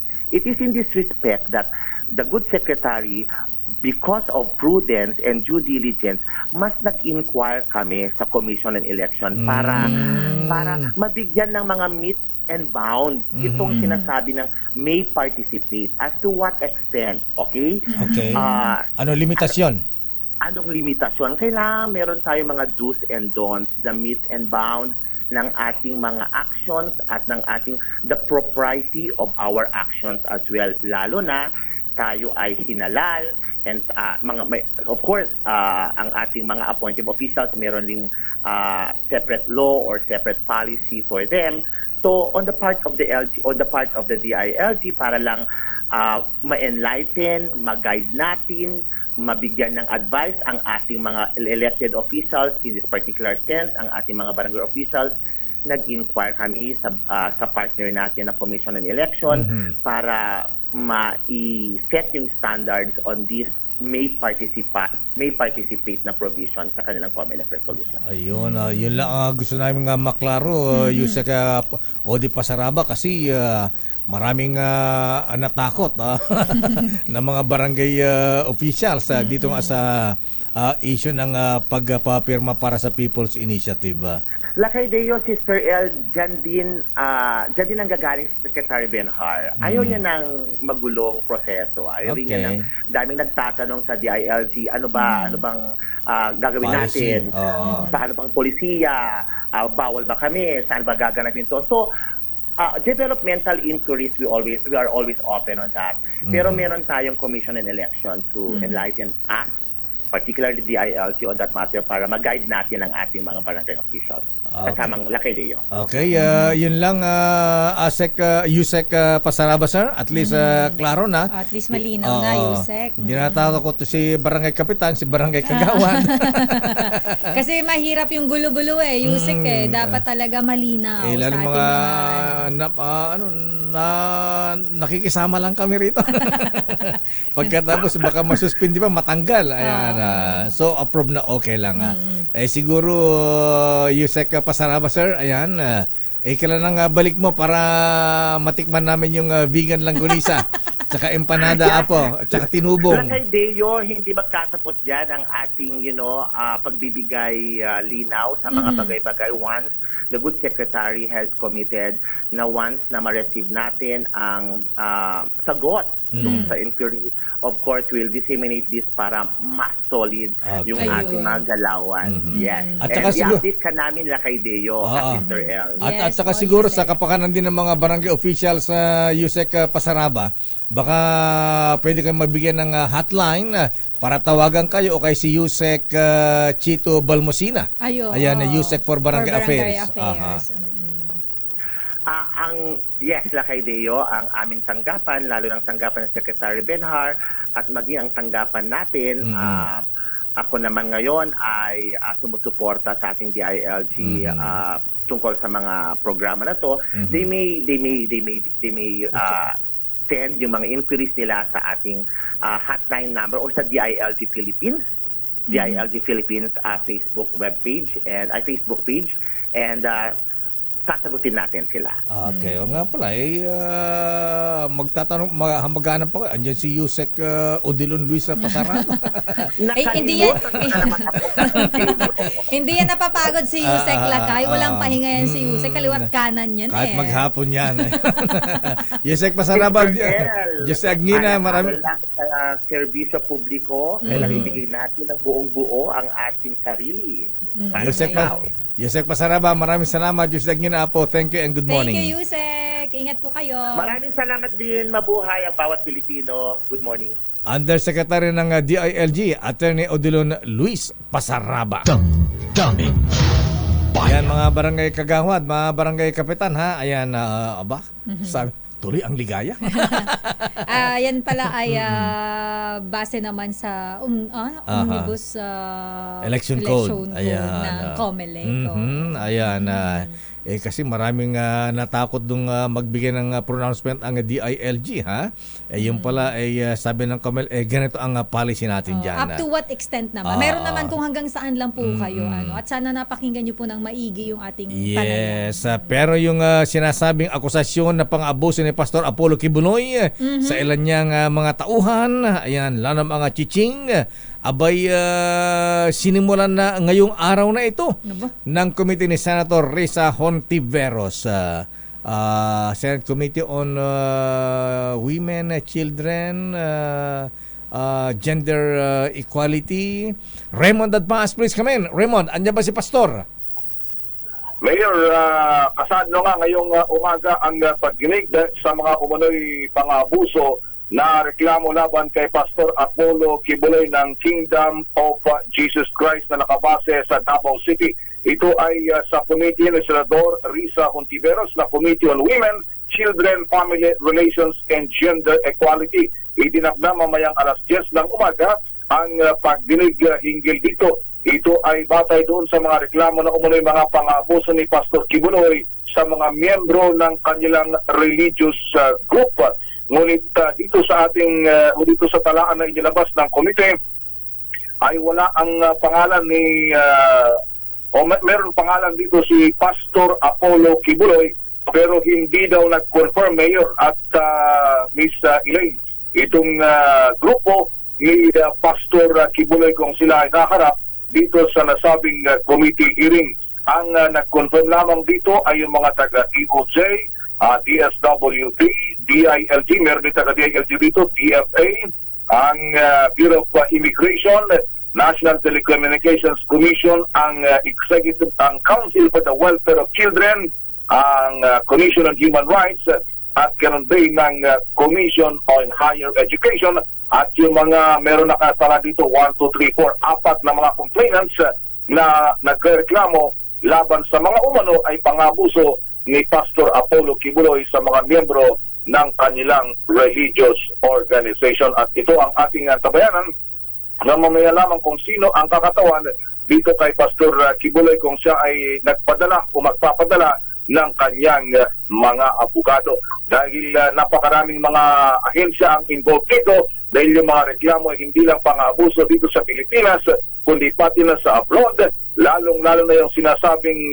pangungulekta ng panghihingi ng tulong doon sa Amerika para daw sa mga kanilang mga bata, pero sa totoo lang ay para lamang sa religious group na pupunta ang nasabing mga koleksyon ng perang dolyar mula sa bansang Amerika. Raymond, Mayor, ano yung mga witness dyan na mag-testify ngayon? Mga bata, dalagita, medyo may edad na. Ayan, yung mga victims, yung sinasabing biktima ni Pastor Apollo Kibuloy. Hindi pa pinakikita dito ngayon. Makikita natin mamaya-maya siguro, hindi pa nila nilalabas itong kanilang pero yung meron ako nakitang pangalan dito, yung Arlene Stone. Mukhang meron na siyang video dati na inilabas nung nag-privilege speech itong Senator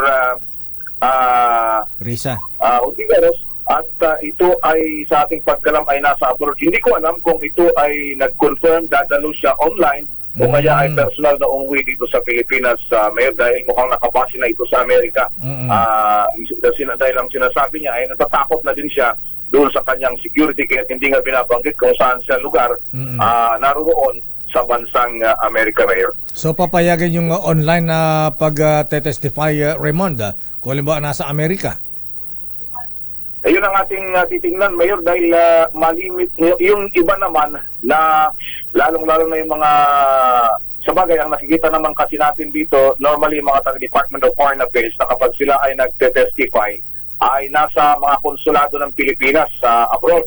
Hindi natin alam kung magiging ganoon ang sitwasyon dito sa mga ganitong klase ng lalo na kung matitindi yung kanilang mga akusasyon at yung kanilang inaakusahan ay supposedly ay influential na naririto sa Pilipinas.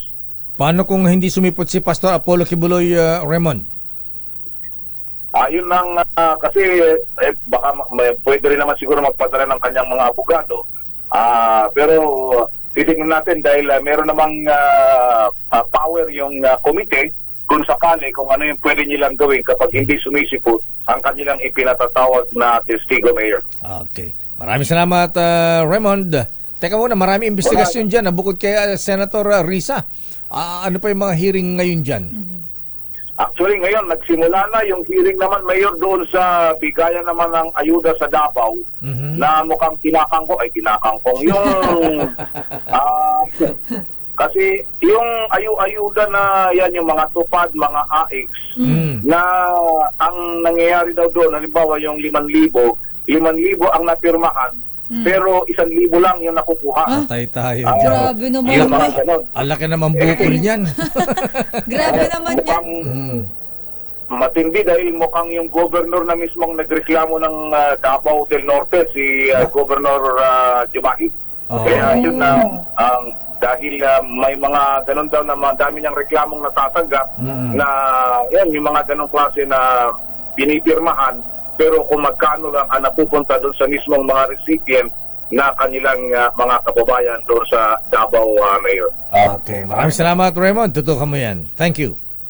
Mula dito sa Senado para sa kauna-unahan sa Pilipinas, DZRH, ito si Raymond Advance, tuloy-tuloy sa pagbabalita, tuloy-tuloy sa serbisyo, sama-sama tayo. Pilipin. Damdamin bayan. Maraming salamat, Raymond Dadpaas mula sa Senado, dumakot sa Kongreso, sa Kamara de Representantes. Ang panukala na muling ibalik sa Hunyo ang pasukan ng mga estudyante. Muli naman niyang iginiit dyan sa Kamara. Detalye balita mo, RH12, Milky Rigunan. Manang Milky. Sister El at Lakay, dapat nang ikonsidera ang maapelang ibalik ang school calendar sa June hanggang March mula sa kasalukuyang Agosto hanggang Mayo. Ayon kay House Deputy Minority Leader at ACT Teachers Party List Representative Franz Castro, ito ang panawagan ng nakararaming mga estudyante, guro at mga magulang. Giti Castro, dusa ang matinding in-spring summer classes kung saan marami ang nagkakasakit. Factor din anya ang sobrang siksikan ng mga estudyante dahil marami mga classroom ay hindi maayos ang ventilation at swerte na kung meron mga sapat na electric fan. Paliwanag ni Castro, sanay na ang mga estudyante at guro na magtungo sa mga paaralan kahit sa panahon ng tag-ulan. Dinilaw din ni Castro na mas marami ang nasayang na oras sa pag-aaral tuwing tag-araw dahil maraming hindi na isasagawa ng maayos dahil sa napakatinding init ng panahon. Pakinggan natin si ACT Teachers Party List Representative Franz Castro. Kung tutuusin, noong nagbukas ang klase noong Agosto, ay suspended na agad ito dahil sa bagyo. Dahil sa pag-aaral at sa nakita natin sa karanasan, Mr. Speaker, Agosto hanggang Nobyembre, doon naman dumarating talaga ang mga matitinding bagyo na nagdudulot ng matinding pagbaha. Ayaw na nating maulit ang paghihirap ng mga guro at estudyante sa panahon ng tag-init, kung kaya't dapat ay hayaan na makabalik sa Hunyo ang pasukan at sa lalong madaling panahon at huwag nang harangan pa. Dagpa ni Castro, tuwing Agosto hanggang Nobyembre, dumarating ang matitinding bagyo na nagdudulot ng pagbaha at katunayan noong nakaraang taon.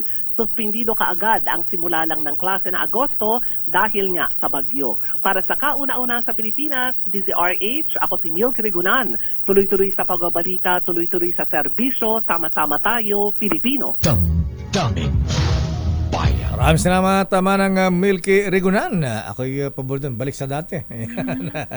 Balik sa dati ang Lakay. Ayan, para sabay-sabay ang summer. Ayan, summer vacation.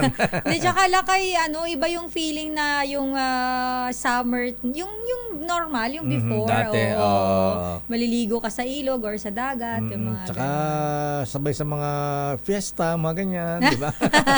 Gusto ko yung fiesta talaga yung inaano mo Lakay ayan, at tsaka yan talaga ang panahon ng banding reunion. Ayan, pagka summer season, pagka yun ang closing time. Totoo, tsaka yung mga nagpapatuli. Joke. Naalala ko kasi Lakay. Bakit? Meron ako dati, hindi ko naman siya kababata. Mas matanda siya sa akin ng 1 taon. Tapos tinuli siya sa probinsya. Typical na pinupukpok. Nagbababad sa ilog. Ay naliligo kami dun sa unahan. Sigaw siya ng sigaw. Bakit? Dahil nga tutuliin siya. Ganon? After niya matuli, nakita ko, sigaw ng sigaw na takot na takot. Hinimatay ka pa nga. Nervyoso naman siya. Ayan. Sabi na pupukpukin na, wag, wait na.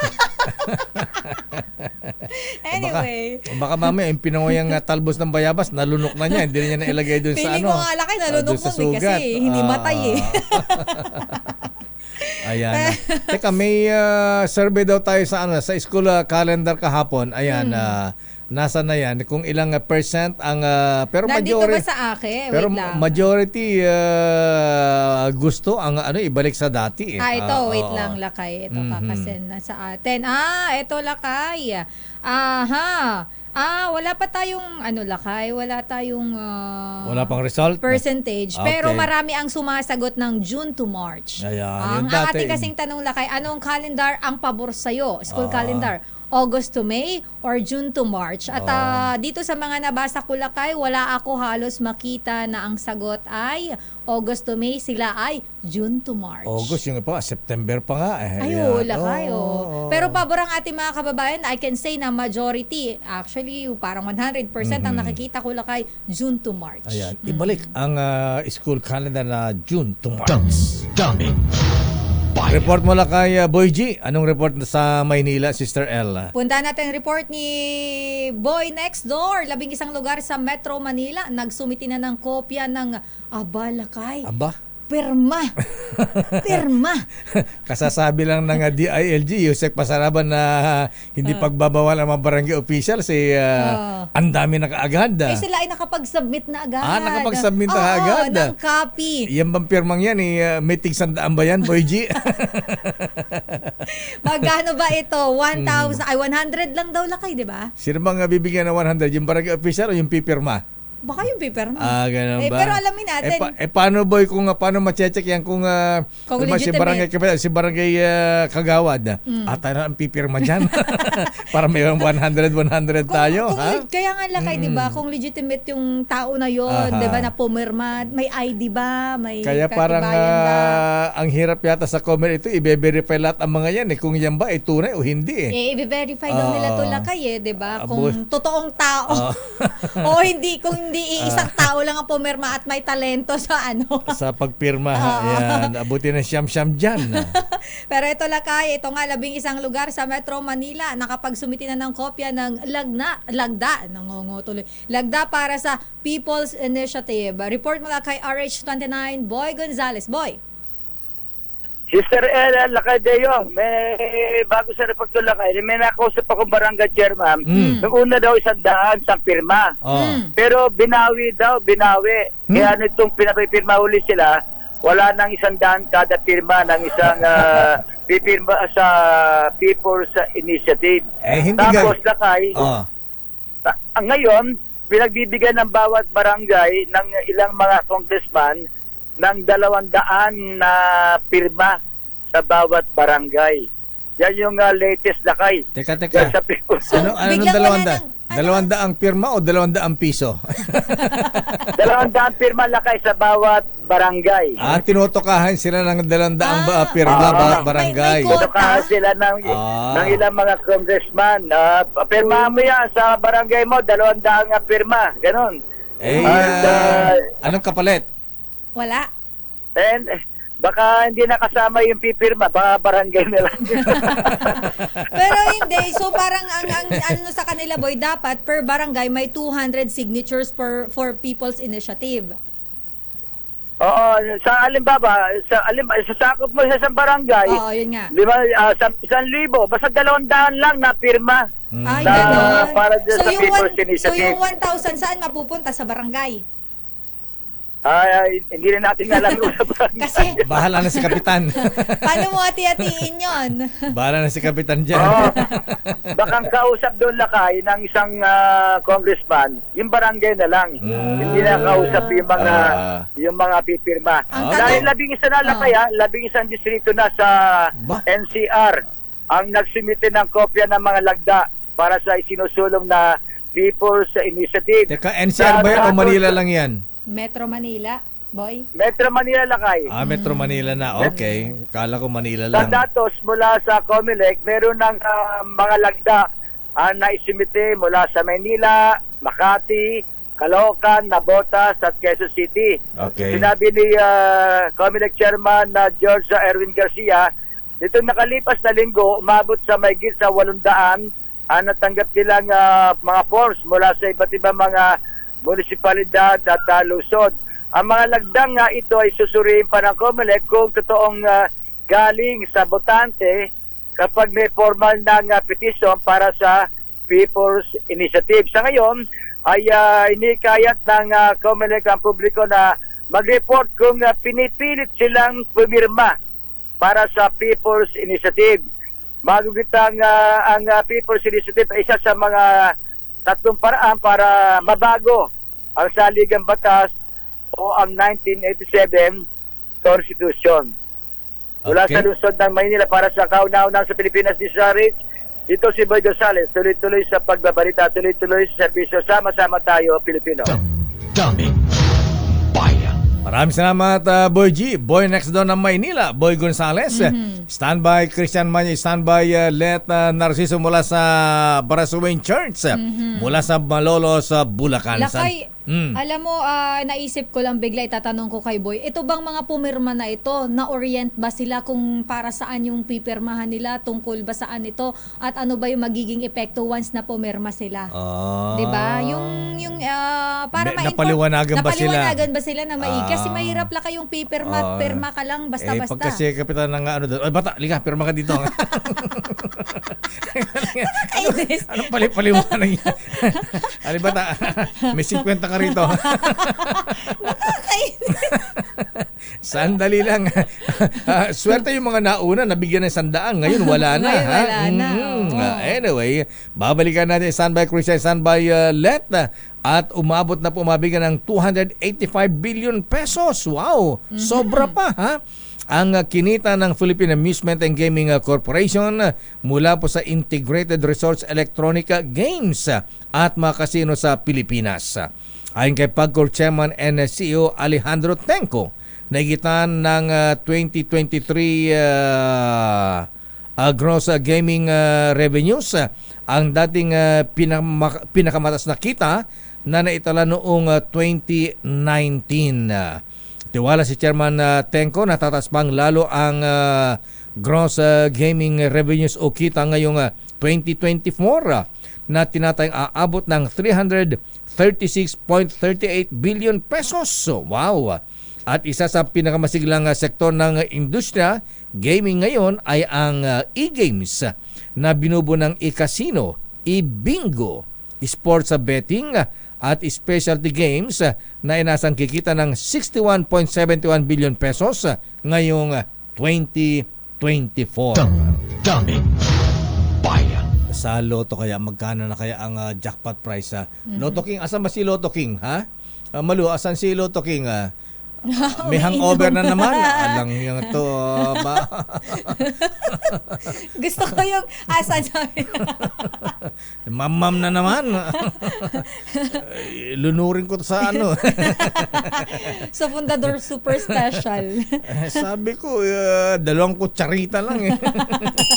Oras, Sister L. 9:42. Champion, gawang peerless. Bruce Wayne, ayan na si Batman. Ayan, RHTV. RHTV, i-focus nga si Batman Mr. dito. Batman. Ayan, oo. Wow, nandito talaga si Batman. Sambang camera ni Batman. Ayan na si Batman. Ayan, asan si Joker? Tulog pa po. Kuya, wait lang, Batman, bakit ka nagtatagalog? Ba't nagtatagalog si Batman? Akala ko Amerikano ito.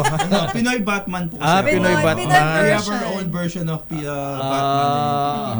Okay, sandali lang Batman, ha? Ayan, diyan ka lang muna. Diyan ka lang daw muna. Para ma-interview natin, ha? Unahin mo natin yung report ni Christian Manyo. Ayan.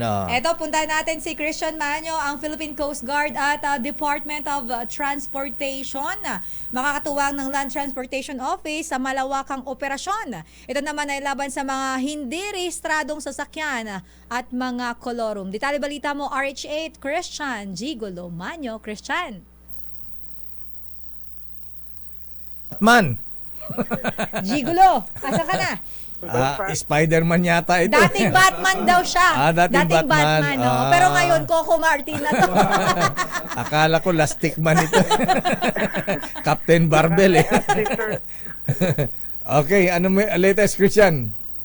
Lakay at Sister L, pinulong na nga ng Land Transportation Office ang kani-kanilang regional officers sa buong bansa para sa gagawing malawakang operasyon laban sa mga hindi rehistradong sasakyan at mga kolorum, kabilang na mga bibiyahing jeep simula Pebrero na hindi lumahok sa PUV Modernization Program alinsunod sa direktiba ni Transportation Secretary Jaime Bautista. Bukod dito, makakatuwang na din ng LTO ang mga kawani ng Philippine Coast Guard at mga deputized enforcers ng DOTR SAIC o Special Action and Intelligence Committee for Transportation. Sa datos ng LTO, aabot ng 24.7 million ang hindi rehistradong pribado at pampublikong sasakyan, habang sa datos naman ng LTFRB, 1,000 767 na ruta sa buong bansa ang walang nag-consolidate na jeep na huhulihin na rin simula Pebrero pag bumiyahe. Ang mga hindi rehistradong sasakyan ay posibleng ma-impound habang ang mahuhuli namang kolorum ay posibleng makasuhan ng kriminal na may kulong ng hanggang 5 taon at multang 3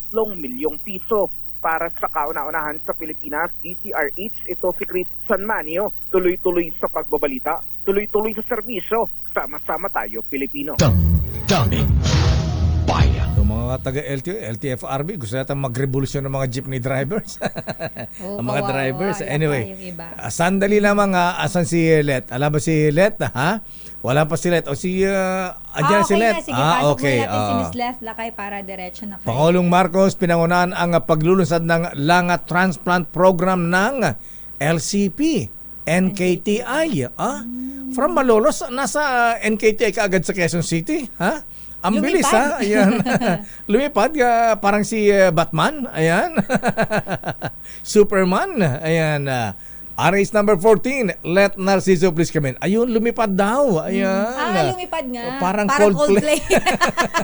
Wait nga lang. Sino yung nagtatype? Ay, kilala ko yung nagtatype sa prompter.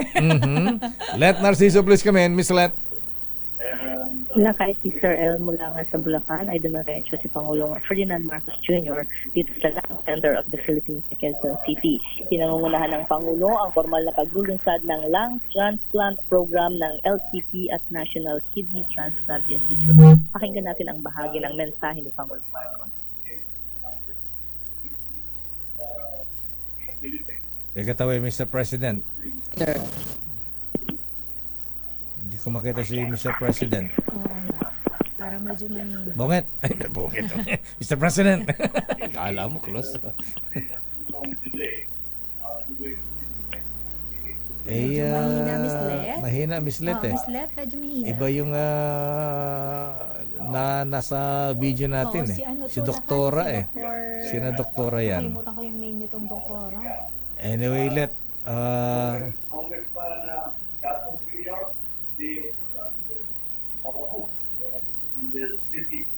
So wala pa. Ayun, yung sa kabila, ayan na, andyan na siya.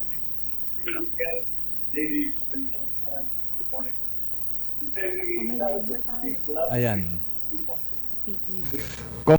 Congressman Gato Jr., they of course are our host in the city of Quezon City, the Honorable Joy Belmonte, my fellow workers in government, distinguished guests, ladies and gentlemen, good morning. Today we celebrate the collaboration of two hospitals, which more than neighbors are partners in battling diseases that inflict pain on our people and on their pockets as well. They also share one significant trait, and that is courage, in full display when COVID-19 was on a rampage. The trenches, where frontliners in white coats made their defiant stand, run through these two hospitals. You saved many, many, many lives.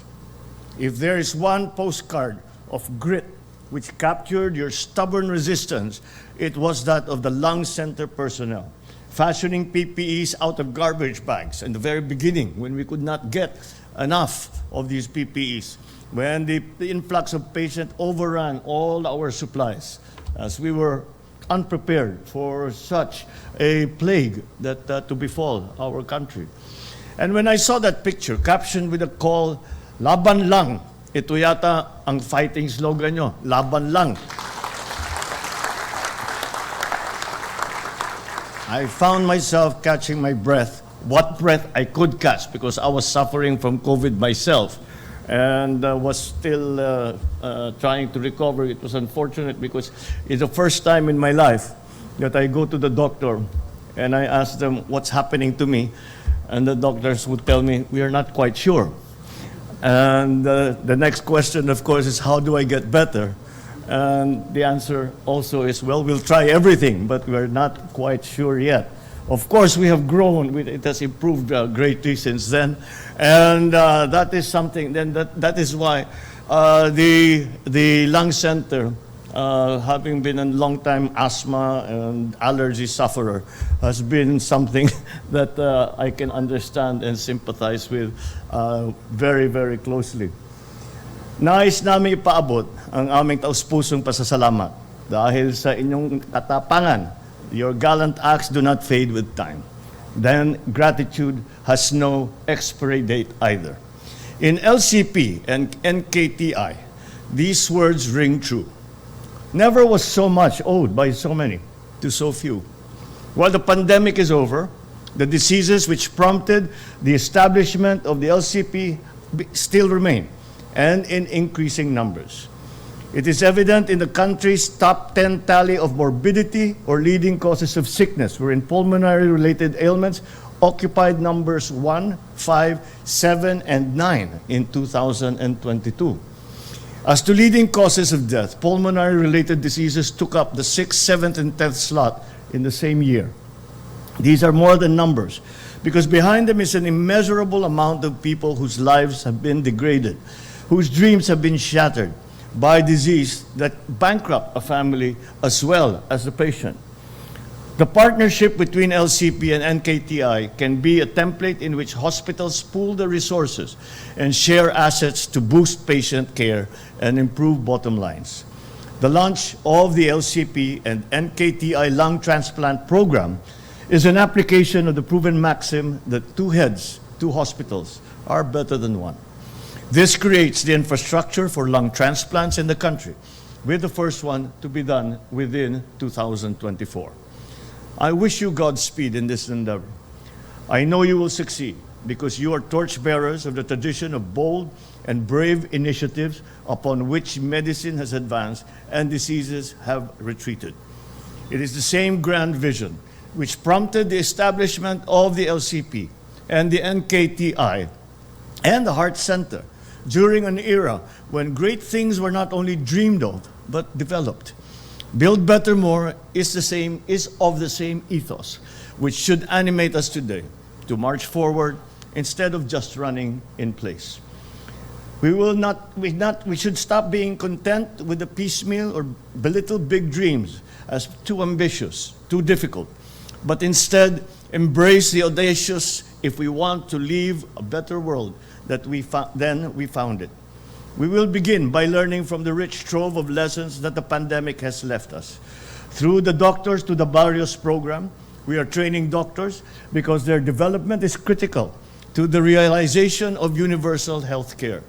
Through the Regional Specialty Centers Act, we have established 131 functional specialty centers nationwide, 9 of which are designated as lung specialty centers to bring lung care closer to our people. By 2028, we aim to establish an additional 179 specialty centers, 7 of which are dedicated as lung care centers. Through an expanded nursing education program that CHED and DOH is implementing, we are addressing the current shortage of this essential health workforce while ensuring their future supplies. All of these support what the LCP NKTI lung transplant program seeks to achieve: to provide competent, committed, and compassionate care to our people. So in closing, let us remember that healthcare is our covenant with the people, a public commitment driven by neither political agenda nor personal legacy projects. In this hospital where heroes walked and worked, may this program be a testament to our unwavering duty to serve the Filipinos. I cannot forget my father's advice to me, and he said the first service that government must provide to its people is healthcare. And because no matter how successful a society is, no matter how wealthy a person is, that wealth and that success they cannot enjoy if they're not enjoying a good health. Again, congratulations to the LCP and NKTI. Mabuhay kayong lahat. Maraming salamat sa inyong serbisyo. Maraming salamat sa inyong sakripisyo at ang patuloy ninyong trabaho para alagaan ang taong bayan ng Pilipinas. Thank you and good morning. Okay. Center at NKTI para lumisan ng komprehensibong lung transplant program. Line itong makapagbigay ng pinakamahusay na pangalaga sa mga Pilipinong may advanced lung disease. Ang programa ay kumakatawan sa malaking milestone sa larangan ng lung transplantation sa bansa, kung saan pinagsama ang expertise at resources ng dalawang kilalang ospital. Balik sa inyo, Lakay. Maraming salamat, Miss Let. At sana, Mr. President, ayan, pakisabi po sa mga taga-NKTI, baka pwede po next time sa ating mga kabayan may sakit sa kidney, nagdadialysis, sana libre na. Ayan, di ba? Oo, kasi malaking bagay ang Lakay, lalo na dun sa mga kababayan natin. Sinabi mo. Kinakapo sa buhay. Oh, yes. Anyway, balikan natin si Batman. Ayan, Mr. Bruce Wayne. Ayan, ito na Batman. Magsalita Pinoy ka na. Batman. Ayan, Good morning, good morning. Good morning. Ano nga tunay mong pangalan na Mr. Batman? Mark Santos po. Mark Si Santos. Mark Santos. Taga saan ka dong? Las Piñas po, Bisaya, pero nanay ko Leyte, kaya shoutout sa mga taga Leyte dyan. Bisaya man dong. Bisaya man. Bisaya man dong si Batman. Ayan. Ayun. Ayan na. Nakita ko minsan to sa Baklaran Ayan, nakamotor, na-traffic akong ganun, pinipicturean ko. Yung mga bata, ang dami nagpa-picture sa kanya. Ay talaga, sa kalsada. Talaga Sa kalsada. Oo. Nakamotor nung 3 guno. Anong tawag dun sa? Yung tawag dun, yung Can-Am, katulad yung kay President Duterte po na motor, yung 3-wheel motorcycle. Yun, oo. Mas safe ba yun pag gano'n? Safe yun, kasi walang tumba yun. Walang tumba, tawag yung gulong. Super safe po. Ayan. Anyway, ba't mo nang isipang Mark na mag-Batman costume ka? Ayan, kung saan ka napunta. Galing ito sa sa Easy Rock. Ayan. Galing siya ng FM. Galing Tapos ngayon FM nasa AM, station. nasa DZRH. Ayan. Gusto ko rin kasi po, as a motovlogger po, gusto ko magkaroon ng Batman talaga sa Pilipinas na talaga solid Batman. Wala tayo dito nun Kasi si Batman po talaga, kasi kakaiba talaga siya for all the characters. Siya yung pinakatao. Siya yung walang power, pero nagagawa niya yung kanyang dapat gawin, even though na ordinary tao lang siya. Ginagamit lang niya yung kanyang utak at saka yaman. Yun lang, ako wala akong yaman, utak lang po siguro. Mayaman ba si Batman? Yeah, he's one of the billionaires Huwag kang sa mag-alala. Gotham City. Yayaman ka din. Sa Star City. Sa Star City. Teka muna, hindi kompleto. Mark, ayan, ay asan si Joker? Ayan, dapat may Joker ka. Meron po akong Joker. Kaya lang po si Joker ngayon nagpapahinga sa Boracay. Ganun ba? Nagre-relax muna siya kasi medyo marami siyang problema ngayon. At saka itong si Mark Santos pala ay dating hosto pala ito ng Japan. Ayun na, naisingit talaga nila kasi. Oo, ano pala, counterpart pa ito ng Viva Hot Babes. Yes, Meron po. ba lang Viva Hot Men naman? Yes po. Sa Japan po kami noon. Yes, sa Japan kayo sumikat. Ilan Haponesa naging girlfriend mo? Ay, nako po. Marami yata po. Marami na. Hindi mabilang.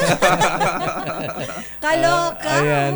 Okay, Mark Santos ng Las Piñas from Leyte. Yes, ayan, anong mensahe mo sa mga sumusuwebe? Vlogger ka, di ba? Yes po. Vlogger po. ATV Wanderer po. Yan po. ATV Wanderer. ATV Wanderer. Yes po. Ako po sa akin lang isa sa advocacy ko is of course sa mga riders natin. Yun ang first priority ko, yung mga syempre always yung safety, yung follow the traffic rules, kung ano yung mga dapat gamitin o suotin kapag nagra-rides, yun yung safety talaga is yun yung number one na pinapromote ko. But sometimes I'm not wearing helmet, yun ang sinasabi sa akin, but hindi daw ako nag-helmet.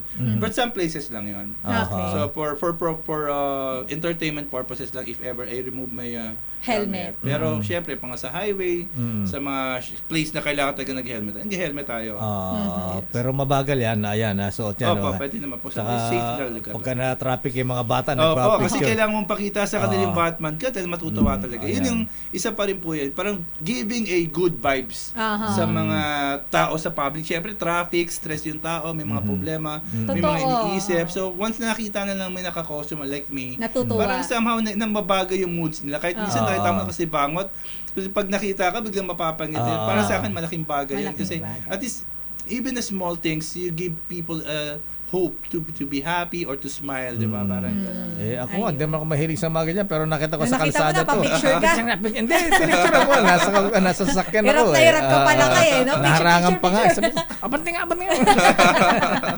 Anyway, Mark Santos, Parikoy, maraming Thank salamat, you. Mr. And Pinoy maraming Batman. Thank you and good Lakay, luck. wait lang, may nagtanong dito. Ano? Yung brief ba daw ay nasa labas? Oo, actually dati Kayo talaga? tinry ko sa labas, kaya lang nabash ako. Ay, Bakit nabash daw? ka. Ginawa ko, pinasok ko na sa loob. Ay.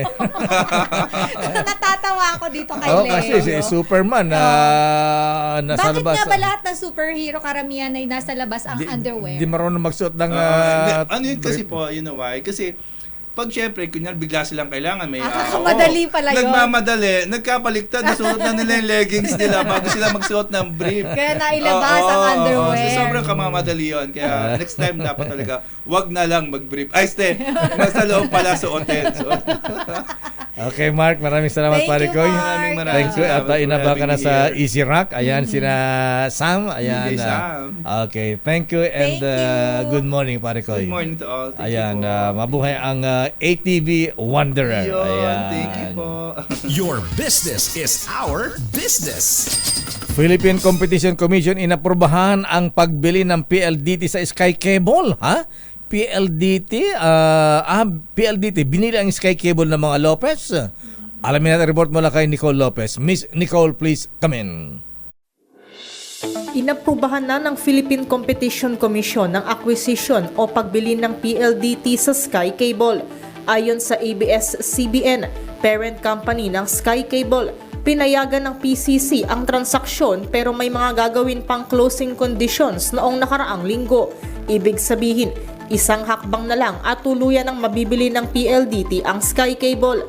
Inanunsyo ng parent company ng Sky Cable na maglalabas sila ng iba pang impormasyon oras na maging available ito para sa publiko. Matatandaan na noong March 2023, sinabi ni PLDT President and CEO Manny V. Pangilinan na plano nilang bilhin ang Sky Cable sa halagang 6.75 billion pesos. Sinabi noon ng PLDT na makikinabang ang subscribers ng broadband firm at telco giant upang makapagserbisyo rin sa mga malalayong lugar sa bansa. Batay naman sa website ng Sky Cable, tuloy-tuloy pa rin naman ang mga inaalok nilang serbisyo sa kabila ng deal sa PLDT at ng kanilang parent company habang hindi pa tuluyang naisasara ang acquisition. Pero oras na makumpleto na ang kasunduan, sinabi ng Sky Cable na ititigil na nila ang kanilang pay TV at cable subscription. Oras namang makumpleto ang transaksyon, magreresulta naman ito sa full consolidation ng Sky Cable sa financial statement ng PLDT. Samantala, humina ang palitan ng piso kontra dolyar sa halagang 56 pesos and 33 centavos kada US dollar. At yan ang ating balita sa mundo ng negosyo. Your business is our business. Mula sa kauna-unahan sa Pilipinas, DZRH, ito si Nicole Lopez. Tuloy-tuloy sa pagbabalita, tuloy-tuloy sa serbisyo. Sama-sama tayo, Pilipino. Maraming salamat, Batman. Ay, Batman, Nicole Lopez. Ayan. Nagulat naman at biglang dumating si Batman dito. Pero nakakatuwa lang kay parang yung pagiging bata ako nag-ano ulit. Bumalik. Ako po si Deo Makalma. Magpapaalam na po kami. Thank you po at maraming salamat po. Sister El po, Elaine Apit, stay safe everyone. God bless po. Operasyon Tulong susunod na. Miss May Binauhan. Bye-bye.